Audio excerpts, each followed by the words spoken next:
They're back. Who are back? The Fantastic Four for their first steps. There's a trailer. It's on the internet and on the television, and they're back, and it's Marvel. And it probably cost lots and lots and lots of money. We're going to talk about it after this.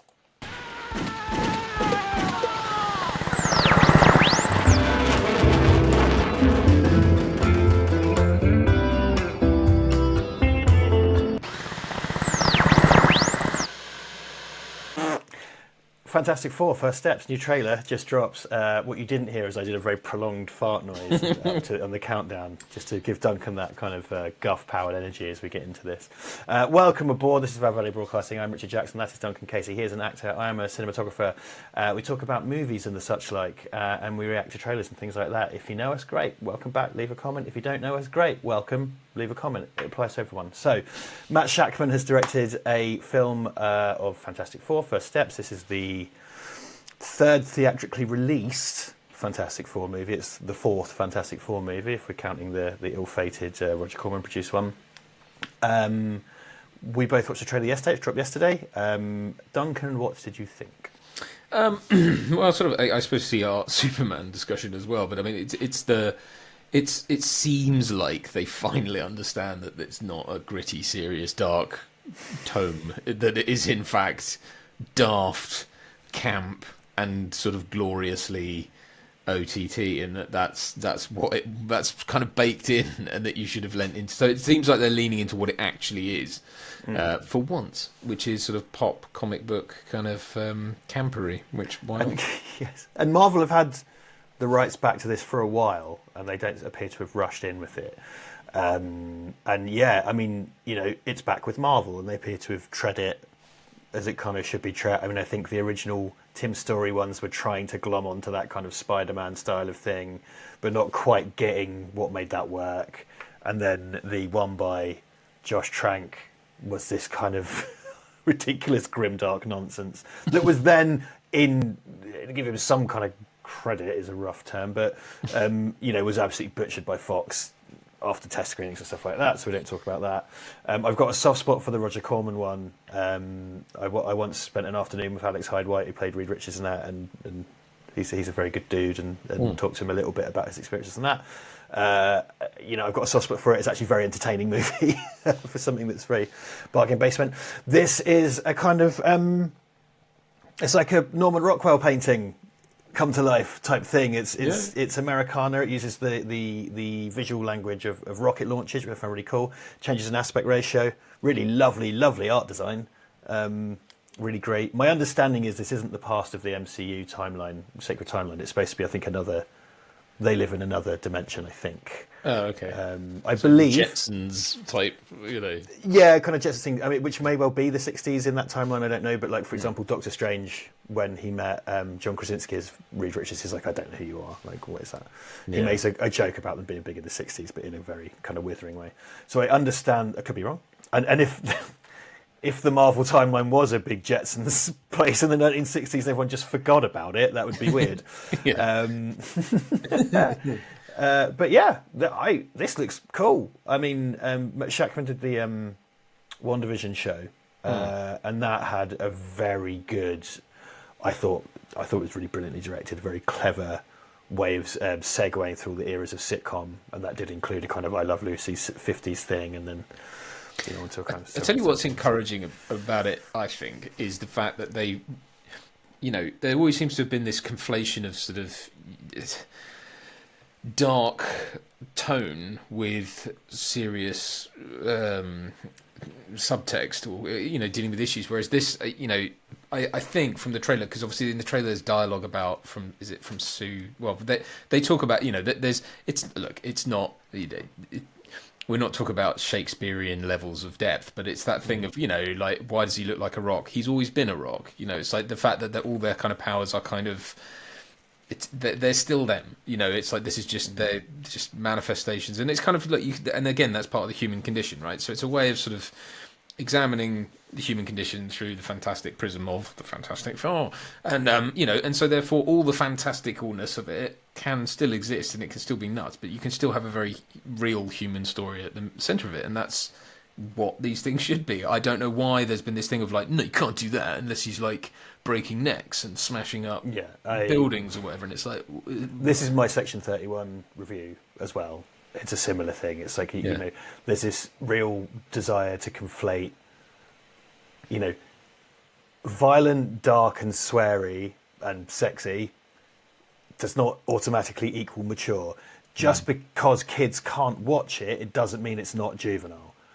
and I think that, do you know what I think is really interesting is that, like, they made a Mortal Kombat movie recently that it's still fantastical, but seemed to play it quite straight. And it's like, have you played Mortal Kombat? It's the game where you can make the Joker fight the Terminator and turn someone into a panda. Like, Mortal Kombat, in its video game form, has leaned so hard into the fact that it's silly. And I'm talking about, like, you get to Mortal Kombat 3 in the 90s, they were turning people into babies and like silly stuff. And that's something that, because of it, ironically, by being self-aware, it makes it more mature. It's a more mature approach to look at yourself and go, this is dumb, let's lean into it. Than go, everyone's addicted to heroin and got AIDS and has guns for eyes. And it's the kind of 90s Image Comics approach. Yeah. And the fact that Fox tried to apply this to the Fantastic Four. No one seems to understand that works and can be appropriate for Batman. No one seems to understand that is true, but that doesn't automatically mean... I think Hollywood just thought, well, that automatically means... In my own front yard, Dredd is guilty of it, right? Dredd handles it...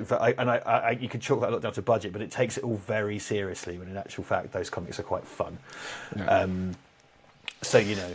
Yeah, I mean, again, like we spoke about with the Superman thing, you know, it's that shadow of Batman Begins and the Dark Knight trilogy just looming large over the whole thing, and maybe it's a post 9/11 thing as well, that kind of thing of like, oh well, you know, until you know, life is pain and suffering, and that's the only way we can take any of this seriously is if there's, you know, but it just doesn't, like you say, it's like, and maybe it's an exec level thing where they just go comic book films and they don't think of it in terms of like these are actually different.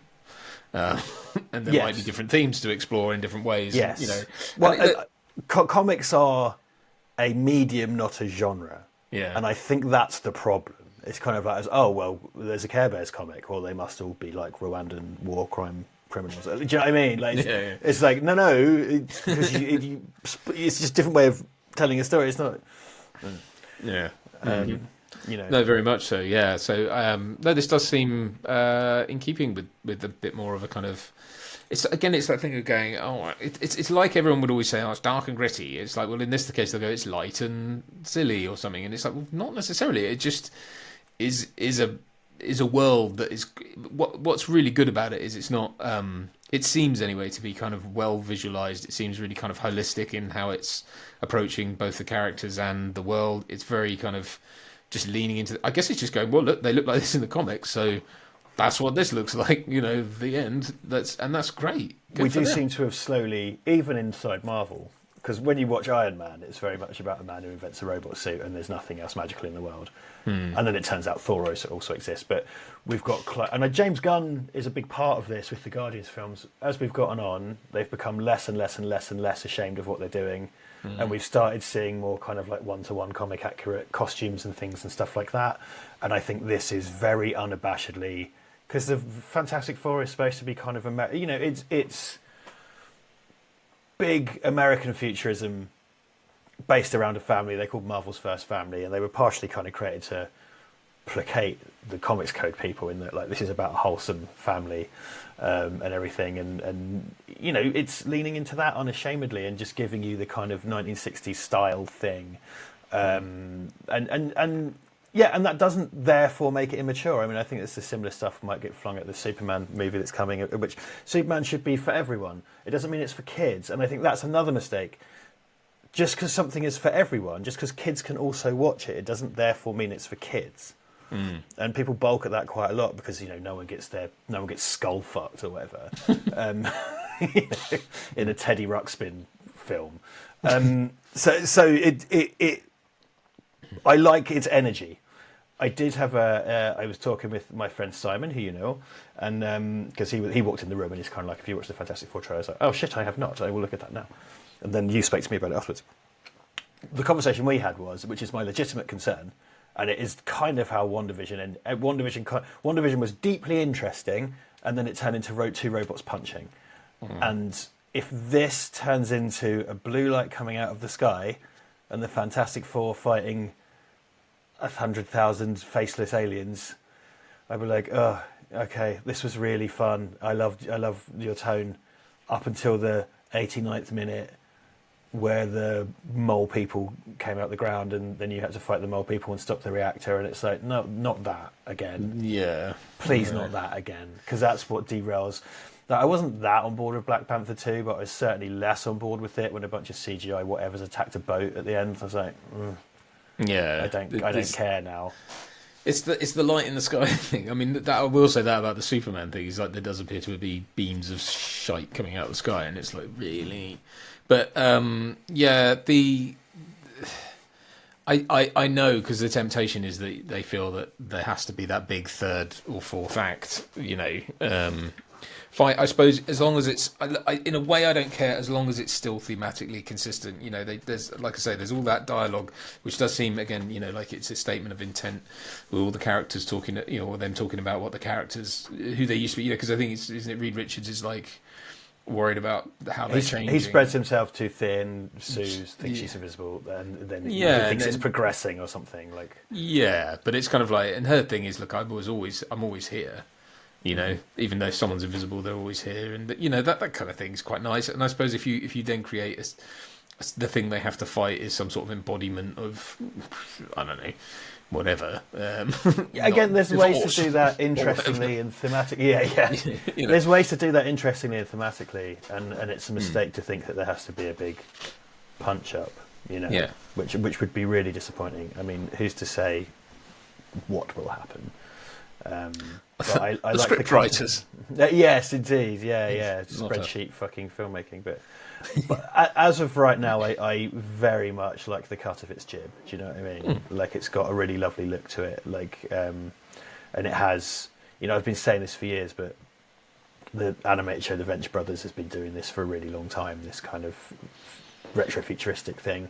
And that in itself directly parodies the Fantastic Four and directly parodies Silver Age comics and kind of Ditko era Marvel.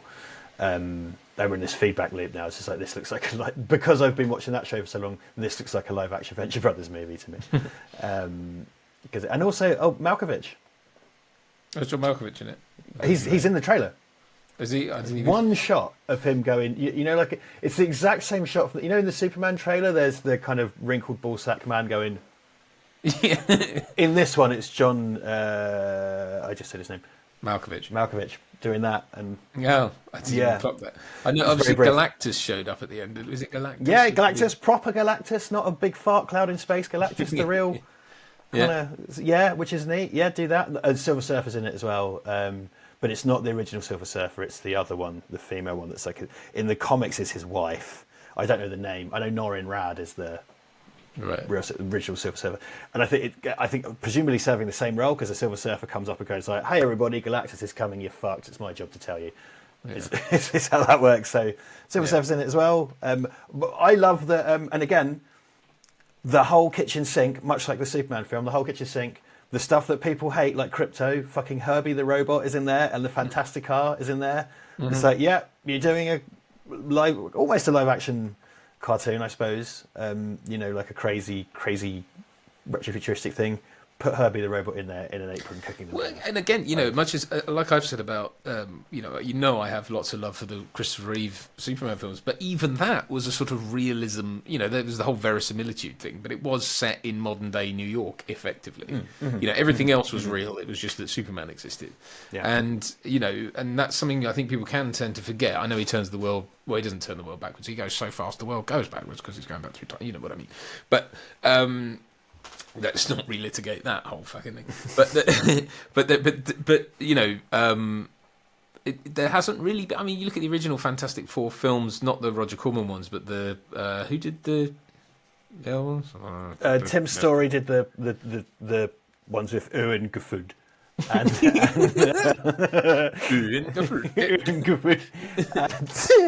Michael Chiklis and Chris Evans and stuff, and then Josh Trank of Chronicle fame Yeah, did the subsequent one. did the shite one.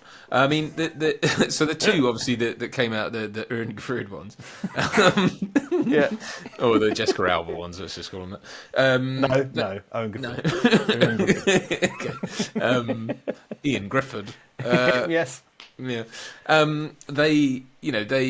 They were sort of on the face of it kind of poppy, but again tried to take, when you actually watch those, they are trying to take themselves seriously and sort of be seen through that. I know they predate things like Batman Begins and all that. I mean, they existed at the sort of X-Men time. Yeah, I think it was like 2004 or something, the first one came Okay. out. Yeah, So because it just predates it. It felt like it kind of, those movies felt like they'd seen Batman Begins but had also seen Spider-Man and wanted a bit of both. They so stink of generic corporate product, those two movies.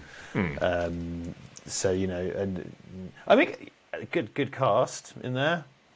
That's the best I can give you. But yeah, they're just kind of dopey. I mean, like I really like 2005 it came out. Sorry, the first one came out. Okay, so same year as Batman Begins, is that? Yeah. Just about. Yeah. So I mean, effectively, because they concurrently. So I can't accuse it of watching Batman Begins. I always felt that it was trying to be like a kind of Spider-Man thing, but without the kind of wit and energy of Sam Raimi. Yeah. So and they're very glossy and quite, like you say, corporatized. They're not. Yeah, they felt very safe to me. There was no kind of edge to them. Because I think what the edge the Spider-Man films had, particularly because I remember because I've always liked Spider-Man. There's I'm not really the biggest fan of American comics, as you know, but that's one of the characters that really got penetration here, and the one that I really liked.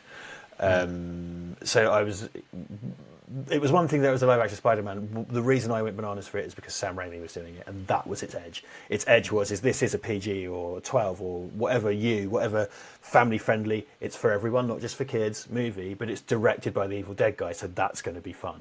It's a bit like probably how a lot of people felt about Lord of the Rings. I don't personally care for Lord of the Rings. I love Peter Jackson's movies.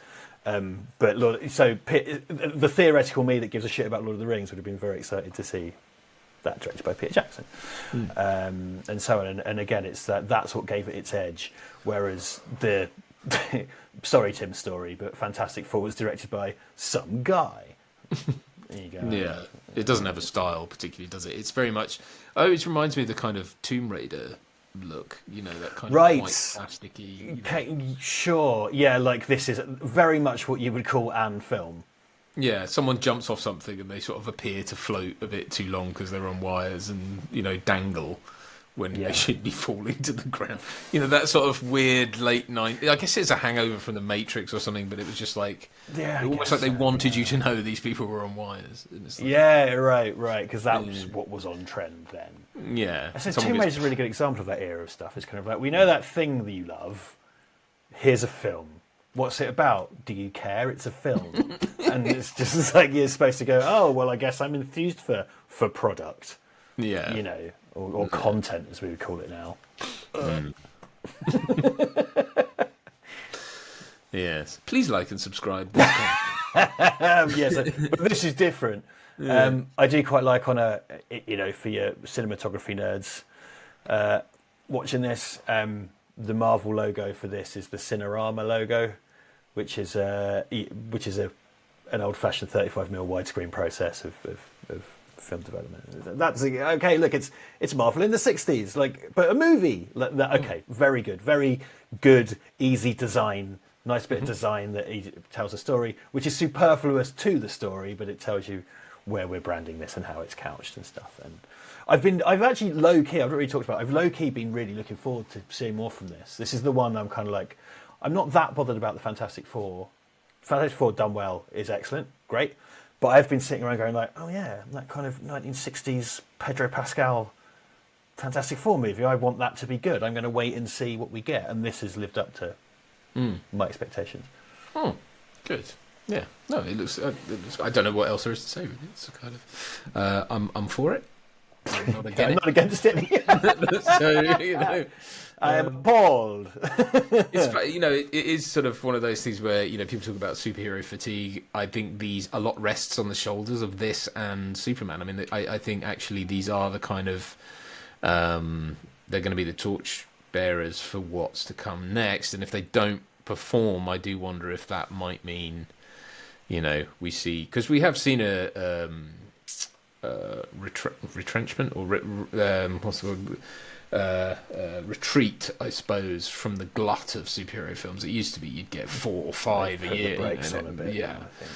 yeah, and I think maybe I suspect where we're headed with all this is that because as the studios that buy these things and the big ownership is on things like Amazon and Netflix and those kind of guys, and obviously Marvel with Disney, that the big flagship films will simply be that. There'll be a flagship product that goes, it's the prestige product that goes in the cinema and all that kind of thing, but it's there to sell the streaming service, so it's there to sell the series or the spin-off or the this or the that. And I gather that's what that's been the big fight between Barbara Broccoli and Amazon has been.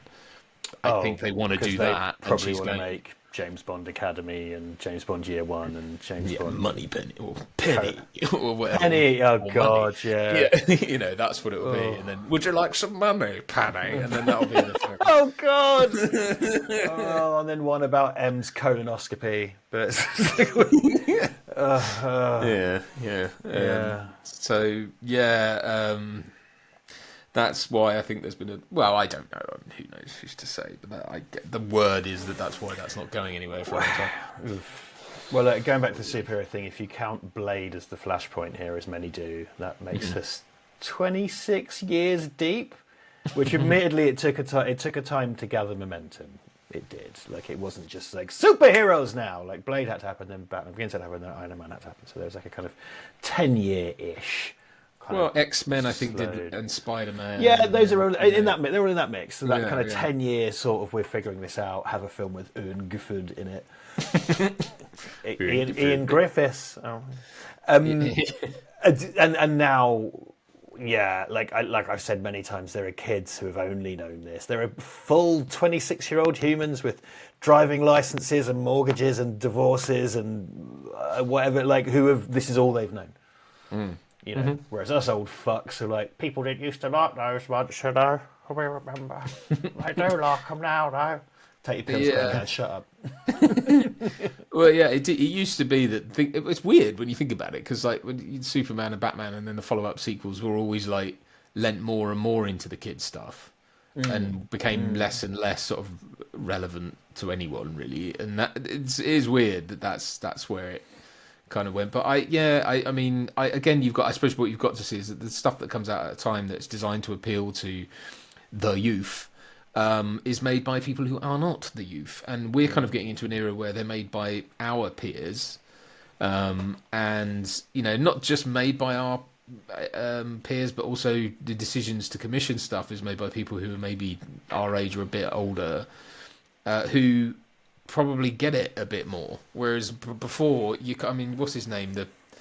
What's his name? John Peters? No, John Peters. Yeah, John Peters. And, fuck, did he know about Batman or Spider-Man? He thought it was a bat with a man attached to it or something. Staple to it. This is the thing, like, because people, those are the people that used to run things. Now the people who run stuff, like Kevin Feige, are the super fans and the stuff that grew up with it and respect it. And that's kind of what happened to Doctor Who. The people who watched it took it over, and it's happened in a few of these different things. I think what's going to happen is much in the same way, sorry everybody, but if you're our age, the music you like, your kids don't give a shit about, in 10, 20 years, the fucking Gen Zs are going to be in charge. They're going to be 40, and they're probably going to have grown up with this stuff and are sick of it, and they're going to want to be making movies about things that we currently don't take seriously.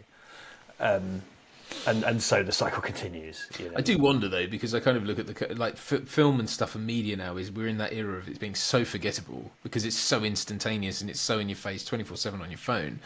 It doesn't have the cultural. I mean, I don't know. This could just be me being old, but it's like I mean, what are they going to make the kind of viral TikTok video, the movie or whatever? Man, the fact is, any more than your dad knew about what was in your video games and why they were worthwhile. Because I know that's probably completely oblique to him. The stuff my dad didn't get it, and video games were a pointless, stupid waste of time that were just noise that rot your brain, and now it's one of the biggest industries on the planet. You know? My dad still plays video games. Your dad's amazing. Your Shout out dad's to my amazing. dad. Yeah. By the way, I'm not speaking directly to you, sir. No. I meant I know what you mean. And if anything, I'm definitely the point of view I just gave. That was definitely my dad's view. Like, you know what I mean? And so I just think that, do you know what? And maybe, and this is the other thing, they might not. It's possible the equivalent of a movie is going to be 2 minutes long. You know, like, fuck knows what's coming. Like, you know what I mean? I could be here. I might as well be here arguing the benefits of a Zoe trope for all these fucking kids care. You know what I mean? Like, or the cinematograph. Like, they don't give a shit. I think you know, a very cursory read of what's around the corner. It's AI is about to, you know, hopefully not, Rob, if you're listening, hello mate. But hopefully, you know, I mean, it is going to do away with the teams of VFX artists that, you know, maybe not, you know, you're going to still have departments who have to, you know, handle it, but that, you know, things like rendering and like, you think it will just be so much more democratized that I think the era of spending hundreds of millions of dollars on a film has to go, doesn't it? I mean, surely that's, and Bubble's got to burst again. I think so, you know, and they're all cleaving to the, well, they're trying to cling on to this sort of shrinking iceberg, but I do think it's going to, and it's going to democratize it to the point where people, you know, if the model could work, that you could release something on YouTube and the you know, the ad rev would be enough to justify doing it. That's when you'll see. Do you know what I mean? Or another platform. You could just be flinging out feature films and shorts and. Yeah, one of them YouTube needs to go like YouTube Cinema or something, and then you basically do a deal with them, and they're a distributor. I mean, this is bad because I'm just handing them advice as to how to become a monopoly in the future. But it's like, you know, I mean, it's that a platform could essentially be the distributor, do the deal with the filmmaker. Filmmaker either gets, I don't know, it's licensed from them, but they probably don't make any money. Let's be honest. But they may get payout if it does well. They get you know, and it's a subscription model, and it's just a sort of platform where anyone can put anything on. I don't know. Is that going to be whatever you can speculate on? Some shark-eyed, soulless cunt in a suit will have already thought of it and ruined it. And whatever future you imagined is just evaporated in an instant. Well, I don't know, because but I see it as slightly different, because I guess from my angle, it's kind of like the corporate says no is what I always hear every time. Anytime you have an idea, a creative idea, it's like no. Who's in it? No. Has it been done before? No. Like, you know, it winds me. Like Toby said this the other day. I saw that on Facebook. Yeah, it's kind of like, why am I having a meeting with someone who says they want something new, but then references previously successful things that they didn't commission? Yes, as examples of what they want. You know, it's no one knows something completely original. But have you seen The Bear and Wednesday? Okay. Yeah, I know. You want a goth chef with a magical haunted house? Like, what do you want? Yeah, I know. But this is it. I mean, this is what I think. This is the constant frustration, and it's the gatekeeper thing, and it's the whole that doesn't sell mentality, and it's wearing me out. I've just kind of gone, do you know what? I don't care anymore. I think I said this on LinkedIn to someone recently who was sort of saying, I just said, like, yeah, this is so deeply tedious. It's like they're constantly saying, you know, that doesn't sell, and it's like that that's a self-fulfilling prophecy. You know, sales agents and distributors the world over say that anything that doesn't star fucking, you know, Pedro Pascal or, you know, who, and that I think that's got to die off as well. This idea of like celebrity guarantees ROI. It's like, no, it doesn't. No, it doesn't. Stop putting... Like, what did I watch recently where they were clearly too old? No offence to the actor. Cast them in something else where they won't be. But, you know, wow, what was it? That's going to drive me nuts now. But it was... I mean, you know, and you just sort of go, you've no business being in this role, but you're it's a bit like name, you know? It's not an age thing at all, but Michelle Yeoh in Section 31 is because she signed up for that before she got an Oscar. So, like, she's in it, and then everyone else is a nobody. Like, you've never had anyone else in that because she's, you know, they had to put her in it because she was under contract and she had to do it. I'm not saying for a second that you can't have octogenarians in. Oh no, not in the roles. least. Not in the least. I just mean that, like, when it's clearly designed for a younger person, and that could be, an up and comer, and isn't because we just had to have Harrison Ford or whoever. It's stop it, like because you're not investing in the future, and then what's going to happen? Sorry, but like Harrison Ford. Et al. Are going to die. The corpse of Jan-Michael Vincent isn't available. Then that happens, doesn't it? Then people get resurrected through CGI, and you're like, what are we doing? The ghoulish process of CGI. Speaking, not to go on too much of a tangent because we're talking about Fantastic Four, but I did see, and maybe I should do a thing. I did finally sit down and watch the latest Indiana Jones film. Oh shit! Oh my god! I haven't bothered. It was only something to do, which we watched it over like 3 nights or something because you never have time to watch the whole film. Sure. Again, but then that has. I know Harrison Ford's not dead. Sorry, Harrison. I'm not suggesting for a moment that you are, but it was like the youngified face of him was ghoulish, because it's young Harrison Ford going.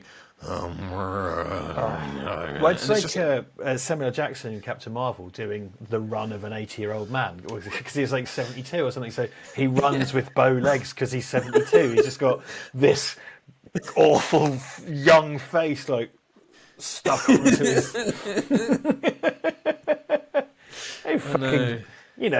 We've enhanced the efficiency of putting the lotion in the basket because now we do it digitally. I know. It's like. Fucking Buffalo Bill with a copy of Adobe Audition. Who's actually sat down and run the numbers? Because I don't believe someone has ever sat down and gone, do you know what?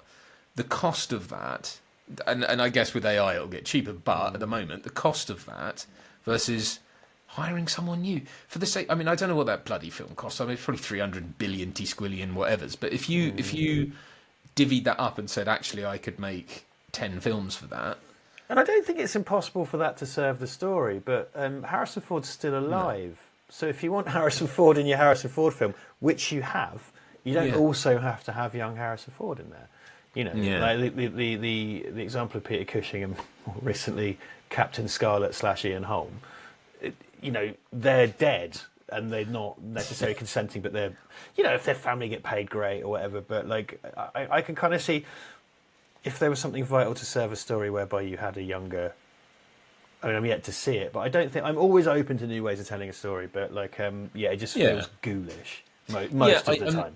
I'm not saying that function can never work and should never be done. Sure, I'm just saying in the context of and I've banged this drum for decades. So what? But it's like give someone else a chance. Stop being a closed shop. Stop being, you know what I mean? Because you will not have a future, and I'm talking purely from the kind of on-screen talent side of things. Of course I am, but it's like you're going to run into the buffers at some point, and there are, don't get me wrong, there are young stars, but they're all quite sort of preened, and the kind of Timothy Chalamet, even thingy Mook, what's his name, Barry Keoghan, who's in everything, and but it's again sort of doing a bit of a Tom Hardy thing where he's like kind of like, oh, like I don't like, it's like sort of like, oh, I'm a bit edgy, like that was fight.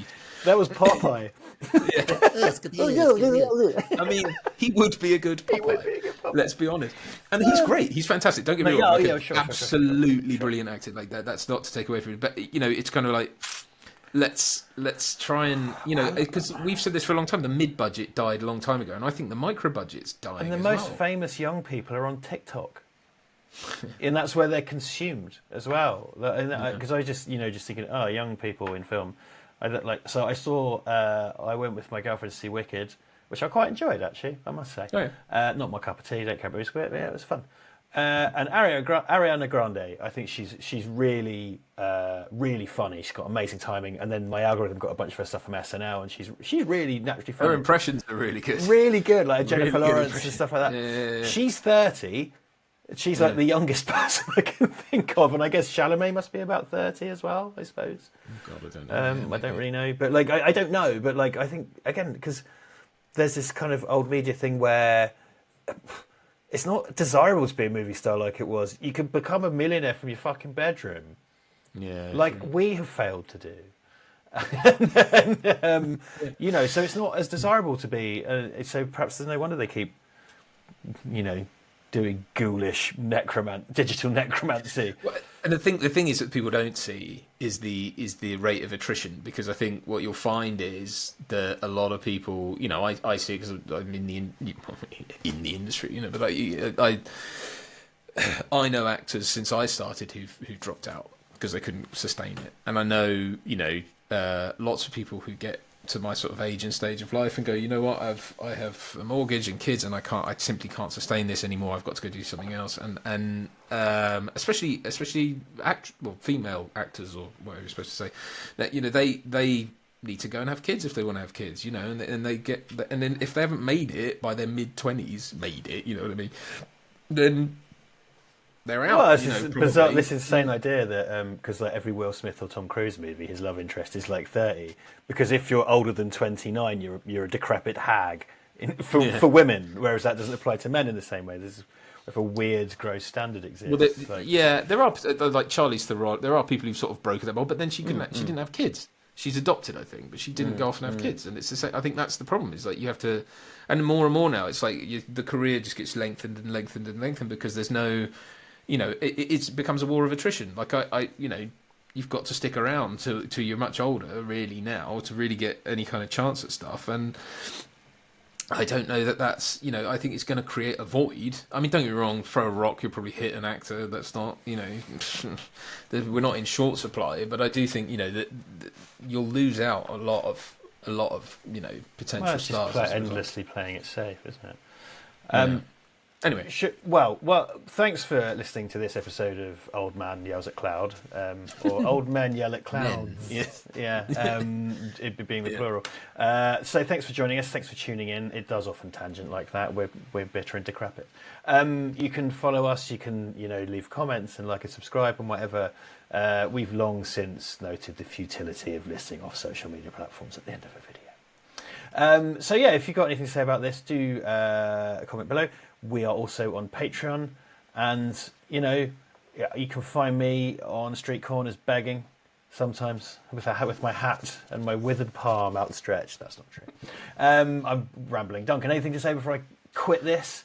No, other than I am off to put an onion on my belt, as was the style at the time.